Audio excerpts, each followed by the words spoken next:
Welcome to the We Are VIP podcast. Each week, your host, Casey Hasten, Director of Recruiting at VIP, will bring you valuable insights from thought leaders, introduce you to incredible companies, and bring you tips for landing your dream job from our team of executive recruiters at VIP. And now, Casey Hasten. Welcome to the We Are VIP podcast, a podcast devoted to adding value to your career or candidate search, brought to you by VIP. I'm your host, Casey Hasten. I'm an executive recruiter, director of recruiting with VIP, and your all-around hiring guru. And you know I love to bring you people that are just on the cutting edge of what's going on in the future of business. So today is no different. So today on the show, I'd like to welcome Waite, founder of Lighthouse Force. Ray works with organizations and teams to prepare them to identify and learn the skills that will make them excellent leaders of their industries today and into the future. Ray, thank you for joining us today. Hey, Casey, I am super excited to be here today. Awesome. So one of the things that I like to start the show off with is to talk about how we got connected, because I think connections are so important in business. So curious, this is your test for the day. You thought the other one was a test, but this is it. Do you remember how we got connected? I believe you interviewed a friend of mine, Gleb Sersky. I'm so glad you said his last name. Okay. And I say it very carefully. It took me quite a while. Yeah, he was absolutely amazing talking about unconscious biases and not to trust your gut. Yes, yeah. Exactly. Which so counterintuitive to the whole training that I've just done for coaching for the last year. Oh, okay. Where they're like, trust your intuition, and he was like, don't trust it. I'm like, oh my goodness, that's so. He gets that in all of his talks. People just give him strange looks, but it's great. It's great to hear. It's great new thoughts. Well, and he was so kind as to he sent me a whole list of people in his network, and he says, see if any of these people interest you. And I came across your profile, and I was like, this one, for sure. Great. So I'm glad we got to make this work today. So tell me a little bit, what's the mission of Lighthouse Force and what inspired you to start this company? Well, I've always been sort of a futurist, always reading everything I can about where we're heading in the future. So that's always just been an exciting, passion of mine. And I've been in the business world throughout my life. I've worked in the corporate world. I've been an engineer as well as a manager for a lot of different engineering teams and projects and such. So I've got a lot of experience with some of the new technologies like artificial intelligence, which has a huge impact on our future. Huge, okay? As well as some of the skills that are going to be needed there we'll be talking about today, like critical thinking, innovation, and design thinking as well. So the business just came about because I was talking about this, for a lot on the side of my job. And people were inviting me in, and I thought, hey, I could do this full time. This could be my passion, my life, and I could, be doing what I'm loving. And so this is where I'm at. That is so interesting. And I love what you just said, because I tell everybody all the time that, I want to help people find their passion so they never work a day in their life. And it sounds like you've done that. And it took me a while, but I just say be patient. I always worked it on the side, and I knew I had it there. And we got situations like this past year with COVID. I was glad I still have my full-time job. Okay, so multiple sources of income are important as well while you're trying to get to that passionate point. So absolutely. And speaking of that, so I mean, I don't know if I shared this with you when we spoke earlier, but this is not my first career. I don't recall. So. Yeah, so get ready. Hold on to something so you don't fall over. Okay. So my first career for 20 years was in accounting. Oh, that's funny. That is funny because my dad was an accountant, and as I grew up, I always wanted to be an accountant to the day I got to college and took my first accounting class, and I said, forget it. This is not for me. Well, but I always kind of heard that accountants were people that failed at engineering. Have you never heard that? No, I haven't heard that. Yeah. Did not. Interesting. So you mentioned critical thinking as being one of the skills, and that's definitely one of your expertises. So what does critical thinking look like to you when it's done right? Well, the best way to understand it is we can start off with the type of thinking we typically do, which I call automatic thinking. And that's where, things come into our brain. And this is sort of a survival skill that's built into us, where we very quickly compartmentalize things, or we very quickly try to understand it based on what we already have in our head. So we end up with, a lot of partiality, and a lot of biases that, come about as a part of that, but they protect us. Okay. So if you think about it, like if you're driving down the road and a deer jumps in front of your car, okay, at that moment, you might be seeing a beautiful farm behind the deer. You might see a great sunset in the horizon, but your mind does not bring those into you. Okay. What it brings in is the dangerous part. So it's very much screening what's there. With critical thinking, I see it more holistic. You're opening up and you're seeing everything. Okay. And you're trying as best you can to understand things that maybe don't agree with you, or that everyone else in the room is not agreeing with. And that's one way I always thought about, how do I know it when I see it? Well, if everyone in the room is shaking their head yes, and then someone's saying, well, wait a minute, that's the person that might be critically thinking, because they're not just going along with the team. When I started out as a manager, I remember there was a woman who she would sit in the meetings where we had like engineers and different people presenting ideas, and she would ask the most basic questions. And I always thought, like, everybody knows that. Why is she asking that? But she would get discussion generated, and sometimes that discussion would lead us to new places that, were really good. She knew the answer, the basic answer, but she was still trying to get people to think a little bit more. Very good skill, to do with teams. Just those little stem thoughts, right? To get the tree to grow. And when you're questioning, you're not doing it in like a nasty way, or you're not being devil's advocate. Okay, what you're doing is you're being curious. I'm just curious. And this is a great thing. I think Gleb might have talked with you about it, but whenever you hear somebody who is really against your values, or, they're just stand for something you don't understand, try to, show some curiosity. Well, I want to understand why you think that. And what happens is you get on a level playing field and you have a good conversation, which, is usually not what happens. Usually you're just butting heads. So it takes some practice, but anyone can do it. It's a very good skill. And I think there are those people that naturally go to critical thinking, and then there's others that would rather just be like little whirlwinds. That would be me. Yes. I'm like, here's my idea, let's go. And then but whenever I bring up an idea like at VIP that I want to do something like with the podcast, it made perfect sense to me that we should do a podcast, right? But when I presented it, it was kind of like, well, what about this? And I'm like, who cares? Let's just go record, Yeah, right, right. But we needed that critical thinking because there was a lot of work to do to launch this thing. Yeah, and what's good, I like what you said about, you aren't good at it naturally, but you can be. You need to practice. It's something anyone can learn. And it's initially it's just recognizing when you don't do it. Oh, I should have listened a little bit better. Because if you get into an argument with somebody, right away, the communication's broken down, and that's a point to say, hey, how could I handle this a little differently? Go to that curious side. And that is another thing that they teach in coaching school. I just recently finished coaching school, so it's like top of mind on everything that I do, but but curiosity with your clients. You just go in and you're curious with them, and you ask them those empowering questions to let them find their own solutions.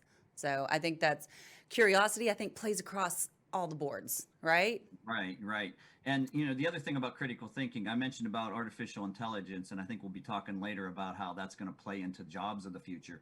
But computers can't do critical thinking.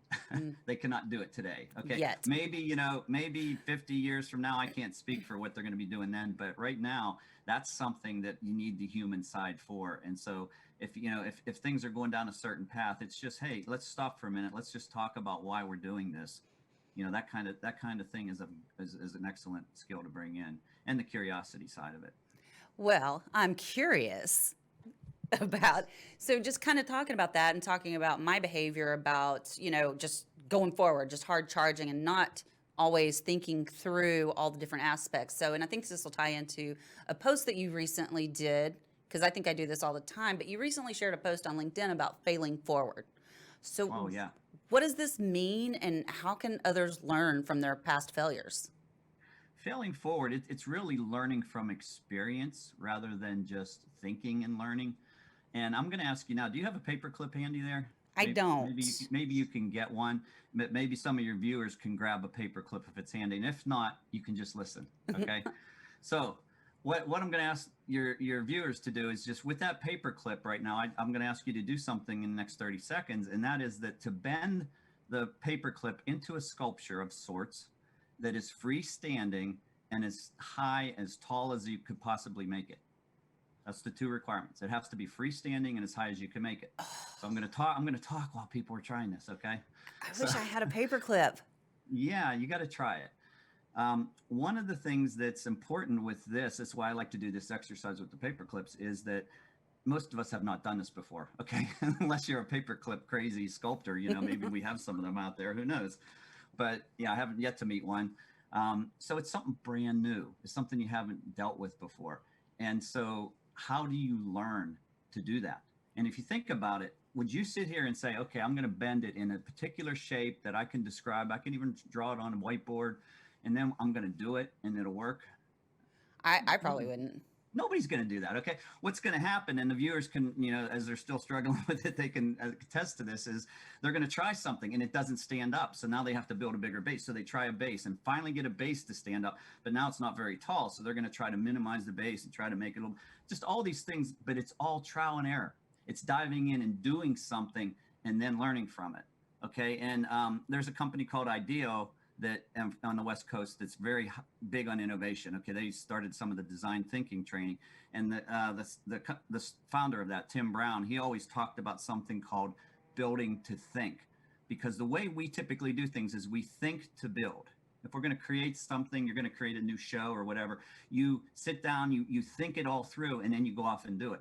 What he's saying is we should build first, get something out there like the paperclip sculpture, see what happens, learn from it. And we're not intending that initial project or initial thing that we're creating to be a final. It's to learn. And so if you learn from it, you're failing. We didn't succeed in what we did, but we learned from the failing, and that's a huge success, because now we haven't invested a lot of time in that design that didn't work, or whatever it was that eventually isn't going to work. So failing forward means, hey, you need to fail quickly and then learn from it. I don't know. Last week, did you see the SpaceX rocket that Elon Musk's company put up? It showed a landing, and a lot of your viewers probably saw it. It's big on YouTube right now, where the rocket just blew up. I mean, we're talking fire everywhere. It hit the ground too hard. And what happened was the rocket was coming in at an angle, which was to make it hit slower as it came through the earth. It was getting more wind resistance, and then it straightened out and sat down. And Elon was not upset about this. He said that we learned so much from this. That was, that's what he was telling everybody, was that what happens is, and he expected it. He had a 1 out of 3 shot it was going to blow up. But the point is, there's not 100 people in that rocket today. There was nobody in that rocket today, and they all they're going to study the heck out of that thing and figure out exactly how to get it right, because we never landed a rocket that way before. It was the first time. So with the paperclip, he expected it to fail. So that's the whole idea of failing forward, is that you need to fail so you can move forward and learn from it. And I think the key there is learn from it. Absolutely. Don't keep doing the same thing. If you do the same thing twice, then you got to question what you're doing, right? Exactly. All right. So you've kind of alluded to this earlier with the AI and stuff like that. But what does the workplace of the future look like, and how can professionals today prepare for it? Okay, McKinsey and Company have done a lot of studies on this. They're a company that gathers a lot of data, and I love reading their reports because they focus a lot on the innovation of the future and such. And what they found is that our jobs are not going to go away per se. Okay, there are some jobs that are maybe very methodical, manual. If you think about a manufacturing plant today, there's a lot of jobs that can be done by robots. Okay, it's a very repetitive thing that a robot can figure out. But in general, all of our jobs are going to be affected because tasks are going to go away, things that we do. So you can do this, Casey, and each of your viewers can do it for whatever job they have. What things do I do that's sort of algorithmic, meaning I could write it down like a recipe and give it to someone, and they could read that recipe and do it. Those are the tasks that are going to go away first. Okay, they're going to be the first ones to disappear. So for me, there are accounting things I have to do with my business, my taxes, for example. Those are all things that are pretty much they're complex algorithms, but they are algorithms. They can be written down, and if this happens, you do this. Otherwise, you do something else. So it's really not that. It's the problem solving part of your job. Each and every one of us typically has a problem we have to figure out. That's not going to be done by artificial intelligence. Okay, that's where people need to come in. So look at your job and think about what you're doing and what is unique, and try to expand on those skills. I had a friend who was working. Let's see, he was working with a company that did. Let's see, I'm trying to think what they did copies. Okay, so they made copies, was part of what his part of the job did, and he worked running copies through machines different ways for clients. And they've got this brand new machine that was going to take all this new technology and do a lot of the stuff they did. It was going to collate, staple, do all kinds of unique things. And everyone was sort of afraid or upset with this machine. Well, he spent a lot of time learning it. He would stay after work. He'd spend his own hours trying to learn how to get this machine to work. Well, a lot of those copier people that he worked with were let go. He kept his job. Okay, he kept his job because he embraced the new technology. He understood it. He worked with it. And when there was problems on that machine, he was the one that could figure it out. Okay. How so that's smart. sort of a good example, of how you could take, you want to not fight the new technology. You want to embrace it. There's also a company, clients that I had that they brought in for their HR department. They brought in some artificial intelligence in the way of a bot. A bot is, this little person that pops up on your screen that's not really a person, and because they usually have a name, and they would say, "Hi, can I help you?" And you would type in your question. If that AI bot could answer the question, it would. And then that was it. Okay. And it was usually the more simple questions like, "Hey, how many weeks of vacation does this person get?" It would look it up, that kind of thing. But the more difficult problems, then the bot would say, let me get someone to help you. And then it would go to a set of HR people who understood the technology, worked well with it, and would come in. So some of those HR people were let go because they didn't need as many, because the bot replaced some of their time.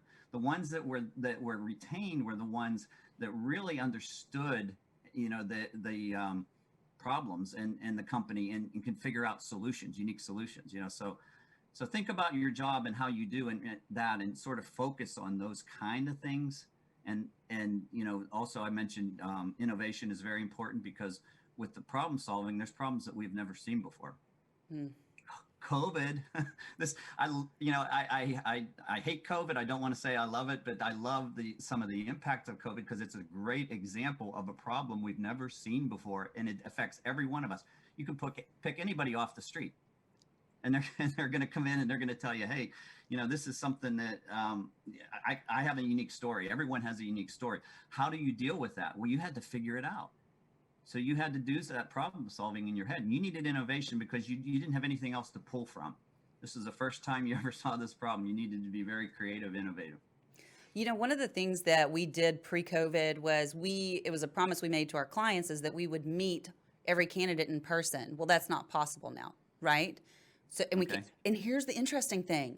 Our clients are having to adapt to this as well. And I can't tell you how many people I've placed during the pandemic that have been hired virtually and then onboarded virtually as well, and then trained. Yeah. It's crazy. Yeah. And it's a whole mind shift. If you'd have told me that I was going to have to, place people without ever meeting them face to face, because I thought I had like this truth radar that I could tell if you were lying to me if I was in person with you, I'd have been like, no way, I'm not doing that. That's not the way we do it, One other thing I wanted to kind of point out too is that the AI is already affecting our job seekers. Ray, I'm sure you're familiar with applicant tracking systems that companies use for hiring purposes. Yeah. And talking about the AI, one of the things that I talk to my candidates about if they're applying on their own with these companies is that you've really got to tidy your resume up to match that job description, because, like you said, there's a bot in there. That may not be what they call it, but there's something in there. There's some artificial intelligence that if your resume doesn't match whatever percentage to the job description that they set up, you're kicked out. A human being never sees your resume. Yeah, and I really am not as familiar with what's, there's probably experts that could tell you how to get around that. So I would look for that. I get more involved at the hiring manager level where you actually come in and have, you get your first interview. So, but I also do selection, and I think, some of the selecting I do is probably what is built into some of those algorithms. Probably. Um, For sure. So, what advice, if any, can you share with job seekers to help them be more prepared for the future of applying for jobs? First, well, the one most important thing that I look for in my hiring is I look for the ability to learn, or the desire to learn. Okay, because and with some of the programmers I hire, for example, there's programming languages that are always screening people out. You have to know certain programming languages. I'm not as interested in all the programming languages today. I want to know what can you learn for quickly, and show me examples of where you have picked up something new and learned it, because the technology is just changing like crazy. And I want somebody who can come in and not sit there and say I don't know this, but instead spend the time, and there's a skill to that, organizing yourself so that you can learn something and learn, and the ability to do it, just the fact that you want to do it. So I would say to really emphasize that, especially if you get to the point of an interview with the hiring manager, that give examples of where you have, and I'll ask for those, give examples of where you have learned something you didn't know and what you struggled with. And it's not always going to be a walk in the park. I'm expecting to hear about your struggles. You're not always going to succeed with it, but just that passion for learning and that ability to learn, that's really what I key in on. Because the technologies, as I said, and even the skills that we're doing, like today we use design thinking, which is a process for innovating. That's, a lot of people don't know about that. Well, you should be learning about that. Anyone that is involved in any kind of innovation needs to learn about design thinking. So write it down and look it up. And I think that if I remember correctly, don't you have a video on YouTube specifically around design thinking? Oh yeah, I have several of them on my Okay. YouTube channel. Yes. I thought so. I thought so. Yep. So, what innovations in company culture do you see today, and how can companies adopt them? Well, you hit a key word there, Casey, with your question, culture.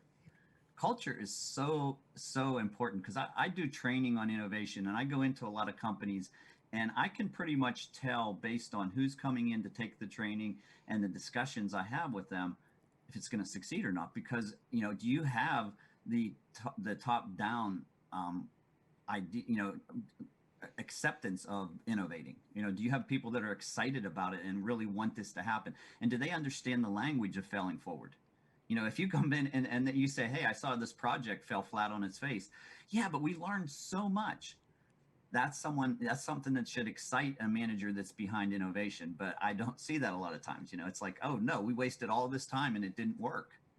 I mean, what I do is I bring some of my customers and clients in, and I will show them things in a very early form. Okay, it's experimenting. So I'll put something up. I'll show them. We actually use something called storyboards, and I should put that up on I have a video on storyboards I can put up on my YouTube channel.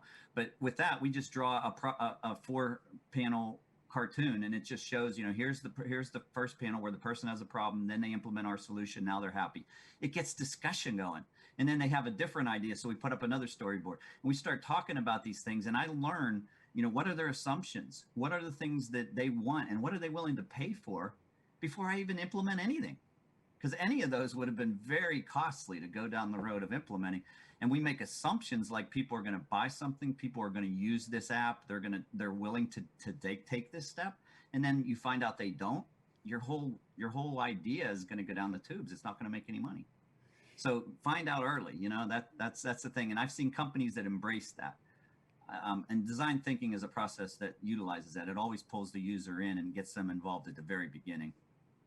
Well, I think I am very fortunate, and I didn't realize this when I joined VIP, that I did join a very innovative company. I mean, how many recruiting agencies do you know that have a podcast? Oh, that's great. That's great. Right, and that are about to roll out executive coaching as Yes. part of one of their verticals.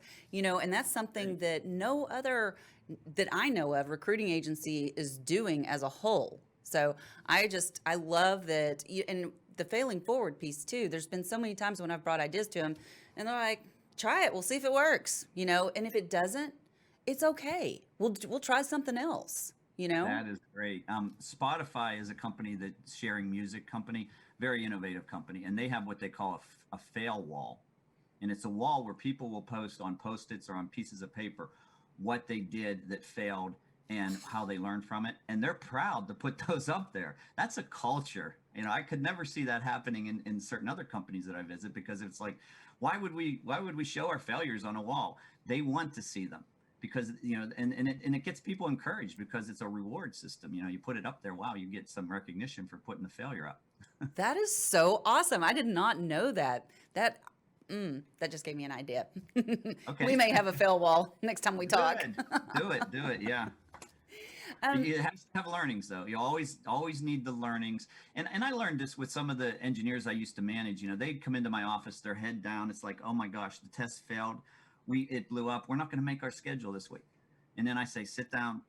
What did you learn from this? What's going to prevent us from doing this in the future? What can we do to make this more productive for everybody here? And by the time they walk out, they're feeling really good. Okay, it's like it's an upbeat meeting. It's like, wow, look at this list of things we just came up with that we learned.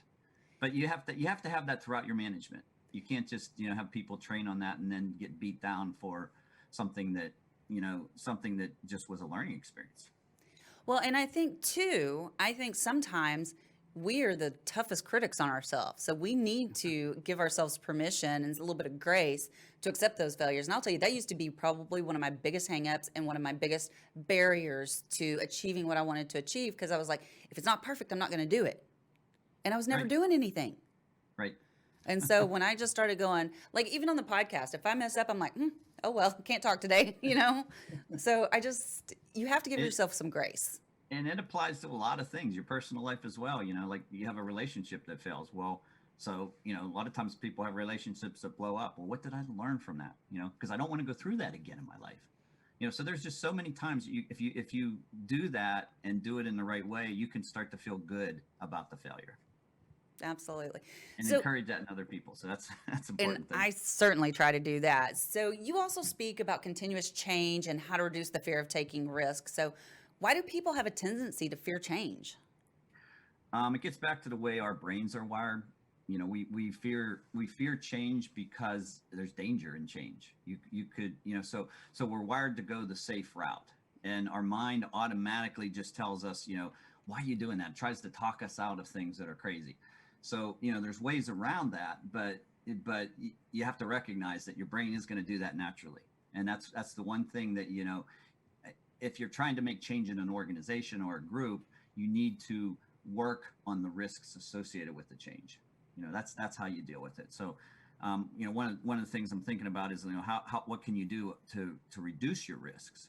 That's an important thing. And there's a lot of things you can do. Like Elon Musk reduced his risk when that rocket blew up because there were no people in it.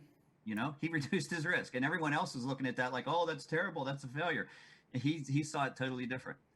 So you can reduce your risks by testing things out, talking to people ahead of time, experimenting a little bit before you invest too heavily.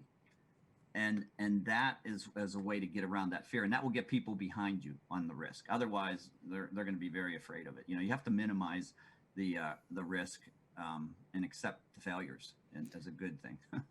I love that, and I think that's probably the best advice you could share with our listeners is just minimize that risk, right? Oh yeah, absolutely. And accept the failures. Yeah, and figure out ways to do it, and that takes some creativity. You have to sit down and you have to think about how can I, what can I do that's sort of a test, and when you do these tests, I call them experiments. Okay, so they're not projects, they're experiments. You're not solving the problem, you are finding out information about the problem. Okay, it's a big difference. So we're trying to find out information. So the 3 criteria is that it should be cheap. You don't want to invest a lot of money in it because it might show that you're going the wrong way, which is a good thing. And it's got to be fast. You got to move fast. That's fail fast as you fail forward. And then the third thing is it should be generative, which means it should give you the information you need to know that will help you. And so, something that other people would see as a failure can be very successful for that reason, because you found it out now. And I've said that so many times, like especially working with different management structures, I'd say, you learned something that's valuable. You know, you didn't, if you failed, but you could have gone another year investing in this idea or whatever, and you could have put extra people out there selling it and found out it's going to have to be scrapped. You learned something, as early as you can learn it, but learn from it. That's valuable. I love it. I love it. So, believe it or not, we are coming to the end of our time today. This is just Oh, flown by. I know. It's having fun today. well, you can definitely tell this is your passion because you Yes. are like your face just lights up when you start talking about innovation and all that kind of stuff. So, but before I let you go, I do want to ask you our 3 VIP questions. Okay. So, if you were chosen to be one of the first colonists on Mars, what 3 things or people would you bring with you? First of all, that would be really cool to be chosen as one of the You first seem to be a people on real Mars. Elon Musk fan. So, Yeah. I don't know that, well, I'm not going to say anything about Elon, but I would say, though, that there's a lot of authors that I love to read and I would love to meet because I know I could have discussions for years on all different topics. Okay. And Simon Sinek is one of those. oh, Okay. yeah. If you haven't seen any of his TED Talks or videos, look him up. And he has a book, Leaders Eat Last, I think it's called, which Yep. is a great. But anyway, I would love to have him there, not only just to meet him, but I'd love to have all kinds of discussions about things that are going on because we're building a new colony. There's going to be all kinds of cool stuff going on. The other one I was thinking of was James Altucher. I wanted to mention him as well. I love just the way he is very open-minded to anything. You can talk to him about anything, and he'll bring in the ideas. So probably Simon is who I would pick. Second thing is I would have M&Ms. I love M&Ms. Peanut or regular? What's that? Peanut or regular? Oh, probably regular. I like the chocolate, and I love the fact that they're candy coated, so you can carry them around with you. Like you have them in your pocket, you pull some out, and they're not going to be a mess. I'm not one of those weird people that says I want only blue ones, but I do like the blue ones. But I would go for the whole deal with that. And I just need to have something to have some fun with up there. You can make a lot of friends with that. And then finally, there's a special lady in my life. I got to bring her along. You know all about that. You just need to do it. So. I love it, especially the M&Ms. You can make like a trail for people to follow you around with the M&Ms. Oh yeah, you just need as many as you can. People always get happy when you pull out the M&Ms. It made me happy just thinking about it. Yes. See, it's colorful candy. That's what's great. Exactly. I actually use it when I brainstorm with my teams. I pull out M&Ms because it just gets everybody in a creative mood. You're looking at all these different colors, and your mind is hitting that creative side. It's cool. Which, by the way, I noticed in one of your videos that you were throwing candy at your participants. It was around Halloween. Oh yeah. I was like, don't throw it overhanded. No. One of the jokes is I always ask them, we're coming up on a special holiday. Does anyone know what it is? And they would say something like, oh, it's going to be Christmas, or it's going to be Easter, or Valentine's Day maybe. And I say, no. It's the day after Valentine's Day when the candy is 50% off, and I pull out my bag of candy and give it all out. Yeah. So. Throw it. Well, yeah, I throw it. I mean, sometimes they're back in the back of the room. Makes it fun. Keeps them awake. You got to keep them awake. That absolutely. So I'm really curious about this. What is one thing you do to start your day that sets you up for success? That's a very easy thing. I've been doing it since I've been about 14, and I go for a run every morning. Every morning? Well, if it's pouring rain, I do not run in the rain. But today there's snow. I ran in the snow. I mean, I love getting out, and my mind just thinks of so many things when I'm out there. And actually, can I share one of my innovation tips? It's one of my best ones. Yeah. Okay. There's on LinkedIn, I can tell you about my LinkedIn site, but I have an article I wrote called Taming the Beast that describes this. But what you need to do if you have a problem that you're trying to solve, how many times have you been in the shower or something and the idea, the answer hits you? Well, there's a process behind that you can utilize. Okay. And the process is this: your mind does not like an unsolved problem, the subconscious part of your mind. So when you're sleeping, when you're driving down the road, when you're listening to music or on vacation or whatever, you all of a sudden get these ideas because your subconscious mind never stops working on it. But you have to feed the beast, okay? And Taming the Beast, you have to tell your mind the problem, and it can't be general. It can't be something like I want to make more money. It's got to be very specific. So which means you write it down and you read it and get it in your head, and then just go off and have some fun. For me, it's running. And I'm running through the park, and all of a sudden I'll stop, and I was like, oh my God, I don't want to lose this idea. I have to get out my phone and type it in, as my new idea, so I don't lose it. It just comes out of the blue. I get a lot of them when I run. That's just sort of my fun, relaxed time. So I have to share something with you that I do in that respect, because I agree too. I think sometimes you just have to, I tell people I have to chew on it for a while, right? Right. Let it marinate. But Right. I have this beautiful little rock. On one side it says problem. On the other side it says solution. And if I have a problem I can't solve, I will turn it over to problem. I will think about it, what the problem is, and then I'll turn over the solution and I'll let go. And I know that sounds really corny, but Yeah. it works.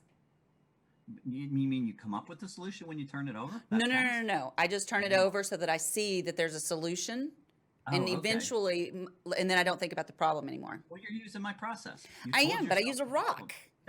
rock.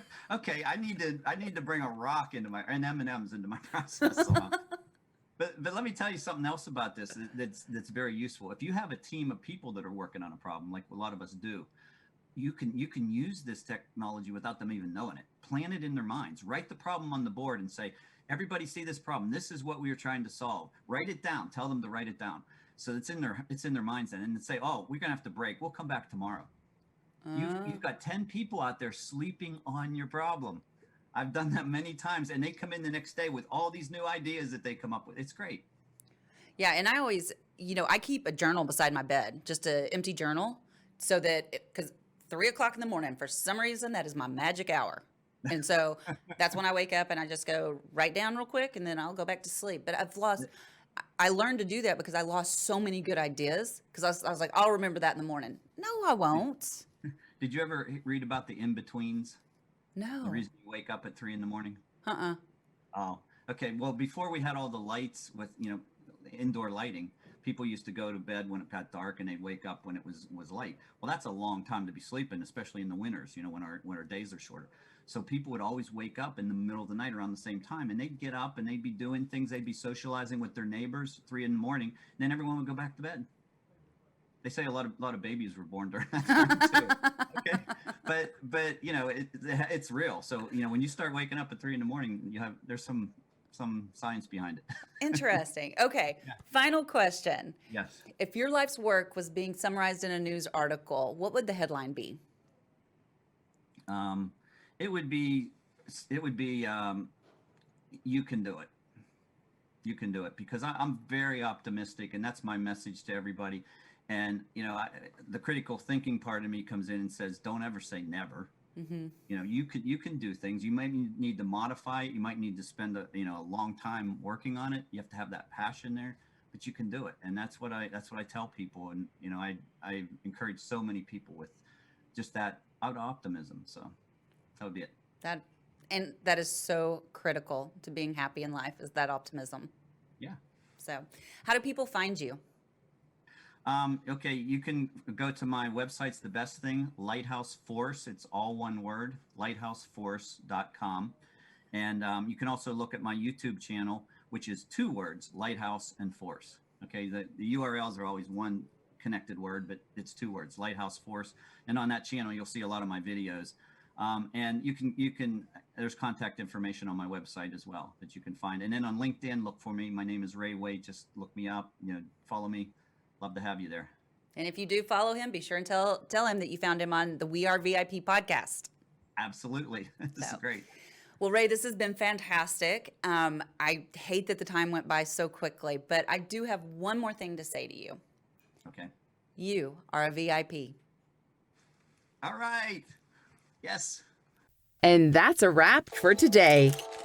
Join us next week here on the We Are VIP podcast. We'd love to know how we can help you be a VIP. To find out more, log on to wearevip.com.